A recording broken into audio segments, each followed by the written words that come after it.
How to blur background in Snapseed. So first you simply tap on your Snapseed app to open it up, then select the picture by clicking on the plus icon here on the middle, and it will open up your gallery where you will need to select a photo from there. Now once you have selected a photo, just simply tap on that photo to open it up here on the editor. Now what you want to do is select the healing option right here. Then zoom in on your subject, then just simply trace that subject's figure just like this to make sure to include all of the subject. Now once you're done removing or brushing off the subject, just simply tap on the check icon here on the bottom right. Then the next thing that you want to do is navigate to tools right here on the bottom right, then tap on the lens blur. Now what you want to do is just simply pinch off the circle just like so until it becomes like that. Then just adjust the blur strength as you can see.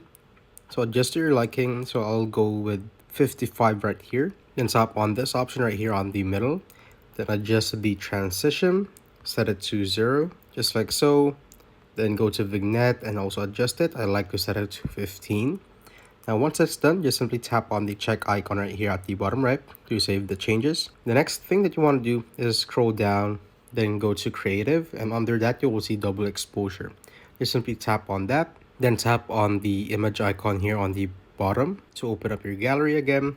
Then select the original or current photo that you are using. So I have mine right there. Next thing that you want to do is just simply tap on the droplet icon right here, which is the opacity, and adjust it to the maximum right there, then save it. Now go back, then click on this stack icon here at the top, then tap on double exposure, then tap on apply mask, then tap on these two options on the top right, then just simply trace your object again just like that. If you want a cleaner look on your photo, you can zoom in to have a more accurate brush of the figure of your subject. But for me, I am okay if it doesn't look that nice. So it's up to preference. And once you're done brushing it off, just simply need to tap on the two options here on the top right again, just like that. And as you can see, the background is now blurred. And to save the changes, just tap on the check icon here on the bottom right. And boom, you now have your background blurred. And that is how you basically blur your background in Snapseed.